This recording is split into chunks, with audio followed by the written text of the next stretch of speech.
Alright, this video is the second part of Ielts speaking for Nigerian users of the language. And today we want to examine the basic weaknesses of Nigerians taking the Ielts test. We're starting with the first or the obvious grammatical mistakes we make as Nigerians. Alright, the first of the grammatical mistake we make as Nigerians is the mistake of tautology. Tautology is part of us as Nigerians because we inherit tautology from our mother tongue. So we should avoid tautologies whenever we are using the language. Alright, one of the areas of tautology here is expressions already in the statement we're making and we are still repeating the same expression. For example, telling somebody your 4th year anniversary. We know that anniversary already contains the meaning year. So I shouldn't say your 1st year anniversary, or you say wake keeping for Christians instead of saying just Christian wake. Raise up. When you raise your hand is up. Rise up. When you rise, you are already up. These are some of the things we have to take note of when using the language. Past history. Everybody knows that the history is in the past. Free gift. Everybody knows that anything that is a gift is free. Alright, these are the expressions we need to take care of. Also, tense shift. Yes, it's a major mistake. Tense shift. For example, if things happen the same time, you have to use the same tense all through. Something happened in the past, you have to use the past tense all through. But you are shifting from the past to the present tense while talking about something that happened the same time. That is called a tense shift. For example, you say, when I was told I passed my exam, I cannot sleep. You know, if you say I cannot sleep, you're talking about now. But you are meant to say I could not sleep because everything still happened at that time.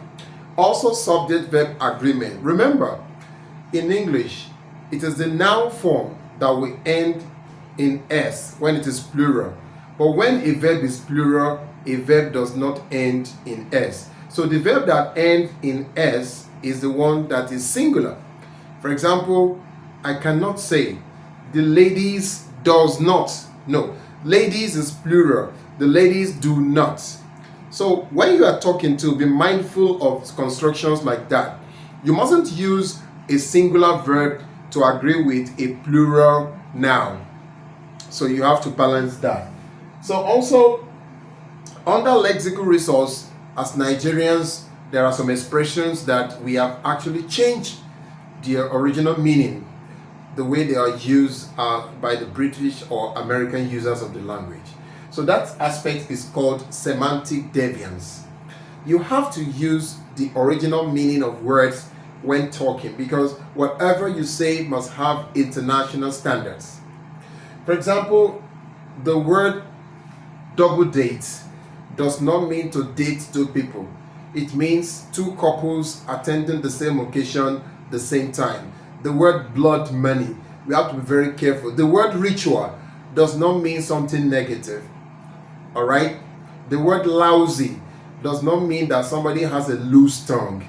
So we need to be very careful. Even in terms of profession, vulcanizer does not mean somebody that fits tires.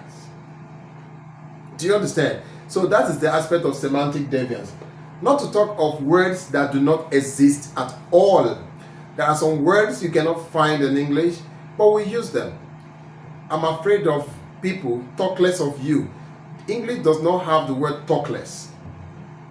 Another example is the word overspeeding. The accident happened because the driver was overspeeding. Speeding already means using too much speed. You don't need to add over to speeding. So these are some of the expressions we need to be very careful of. In terms of naming, there is nothing like towing vehicle in English. The name does not exist as an English word. It's only used by us Nigerians. So towing vehicle, yes, does not exist. But what you have is breakdown truck. Breakdown truck, that's a name, English name for what is called towing vehicle. Look at the example of trailer. We use trailer a lot in English, but trailer is not a vehicle. We need to understand. Trailer is not a vehicle. Trailer is just attached to a truck in order to carry goods, to carry loads. But trailer is not on its own a vehicle. So this is an aspect we should be mindful of. So you have to find out about words you want to use so that you don't use the words wrongly. Then on fluency, avoid pausing unnecessarily. As Nigerians, we usually have these filler words when you are talking. Some of us, when we talk, we say, do you understand? So any word you repeat often is your filler word. You have to work on it. Okay, then some people, when they talk as a typical Nigerian, they use a filler word after that. The problem of Nigeria is that the government should, if you have such deficiency, you need to work on it. It's because you are not supposed to have a filler word in order to work on your fluency. Now, on pronunciation, in order to move your band from 8 to 8.5, or if possible 9, you need to work a lot on your pronunciation. You need to differentiate a long vowel from a short vowel. Example, set, S-I-T, set, S-E-A-T, sit. So there's a difference between set and seat. Set, sit. Set is short, seat is long. Now look at this. P-U-L-L, spool. P-O-O-L, spool. Pull, pull, pull, pull. So when you are speaking to, let the listener know that, yes, I am pronouncing the short word, I'm not pronouncing the long word. Then this particular vowel, when you have letter U in English, U does not pronounce the sound O. Take note of that. So when you pronounce U, you are not expected to round your lips. So you are expected to spread your lips. So this is pronounced bas, bas. But this one is pronounced balls. Look at my lips, rounded. Bas, balls. So that, also mother, also brother, also come, love, you spread your lips. Look at the sound, consonant sound. This is pronounced they, not they. It's not D. This TH is pronounced the. So they. Why this TH is not T? It is th, bath, bath, bath. So when you are speaking, let the examiner feel the way you move your lips. You round your lips, you spread your lips, you use your tongue. Then you should also know the silent consonant letters. Like the way B is silent in doubt, B is silent in death, B is silent in other words, like B is silent in climb, silent in plumber. T is silent in listen. T is silent in wrestle. So you can Google silent consonants so that you don't pronounce them whenever you are talking. Then inflectional endings. You should know when ED will become ta and not D. For example, I missed your call. Missed is going to be T. I passed the exam. He knocked him off. Knocked. So you should know when that happens too. It's part of the things you're expected to know. Then look at word stress. Yes, we should know how to stress words perfectly. Good when you're talking. So you should know the difference between request and request.